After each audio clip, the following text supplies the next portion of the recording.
Pada saat live IG Bosman minggu lalu, ada beberapa hater mengatakan dengan menulis di komen, "Fuck Bosman," memaki dan menghardik. Tapi kita mah nggak baperan, seru-seru aja. Di sisi lain, banyak sahabat yang gerah. Di sini kita harus meluruskan. Dunia politik memang kental dengan istilah propaganda. Propaganda tujuannya adalah merubah mindset untuk melindungi kepentingan pejabat. Penting untuk merubah banyak mindset agar menyetujui tindakan mereka. Kalau ada yang tidak menyetujui, maka terbaik adalah dengan membuat mereka yang idenya berbeda tersebut dibenci. Kebencian itu sesungguhnya tidak ada. Kebencian itu harus ditanam. Ketakutan juga sama, tidak ada.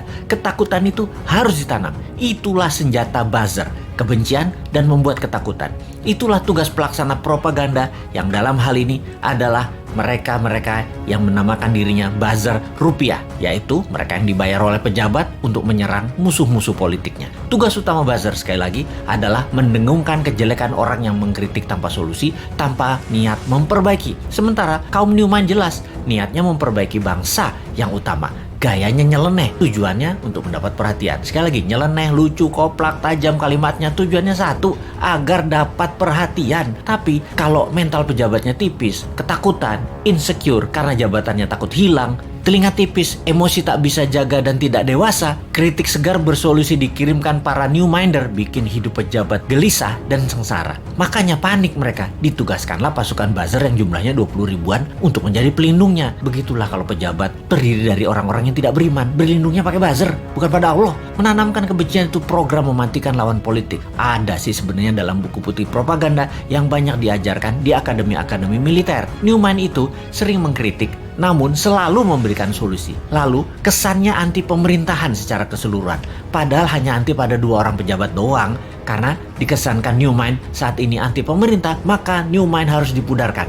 Siapa yang melakukannya? Yang melakukannya adalah penggemar pejabat penguasa saat ini yang kebanyakan berciri-ciri, yaitu minoritas orang tajir beragama minoritas. Nah, kalimatnya ya, maaf kurang ajar ya, tapi saya nggak mau basa-basi. Atau yang mayoritas latar belakangnya namun terkena propaganda yang akhirnya tidak menyukai sisi seberang yang di-framing jualan agama ke Arab-Araban plus dibungkus budaya Arab. Maaf, sekali lagi kalimat Bosman ini kali ini vulgar. Daripada basa-basi, mendem-mendem, mau realitanya gitu. Jadi begitu berhasil menggiring opini yang menganggap Bosman anti pemerintah, maka otak bawah sadar banyak orang digiring lagi oleh buzzer. Digeneralisir, Bosman itu oposisi, pendukung kadrun, dan pendukung partai kalah perang, Demokrat dan PKS. Cara kerja buzzer menggiring opini masyarakat memang begitu dan berhasil hingga saat ini membelah bangsa Indonesia menjadi 2. Sangat berhasil. Namun efeknya sekali lagi membuat bangsa ini terus aja banyak konflik. Kalau Bosman mengajak diskusi yang beda pemahaman bernegara, tidak membuat belah negara ini jadi 2. Old mind, new mind, tidak membelah rakyat di bawah, tetapi menjelaskan adanya otot pengetahuan lain atau muscle knowledge yang itu akan menambah dewasa banyak pihak. Sehubungan dengan old mind versus new mind dalam konsep bernegara, Bosman mengatakan berkali-kali, new mind adalah siapa saja yang menganut MMT ekonominya, nasionalis patriotis, tidak tergantung asing bernegaranya, pro-life, mendukung sustainability lingkungan dan membuat Indonesia menjadi negara superpower di ulang tahun kemerdekaan Indonesia yang ke-100 yaitu tahun 2045. Mereka adalah para new minder. Fenomena ini, incumbent dan oposisi, keduanya pernah menjabat 20 tahun terakhir. Terbukti tidak membawa Indonesia menjadi negara superpower. Makanya new mind bertanya, 24 tahun ke depan masih mau sama mereka lagi pola pikir dan pola tindaknya, atau mau main baru pakai bernegaranya ala new mind? Inilah demokrasi. Kalau kalah new mind legowo juga, nggak muring-muring ngacak-ngacak demo-demo, nggak baper, basi itu mah. Buktikan saja di dalam kehidupan keseharian new mind. Kalau ternyata kaum new mind lebih makmur, lebih sehat, lebih bahagia, ya monggo diadopsi secara nasional. Kita mah asik-asik aja. Jadi misi bersama jangka pendek kaum new mind adalah mempromosikan konsep ini ke 250 juta saudara sebangsa dan setanah air.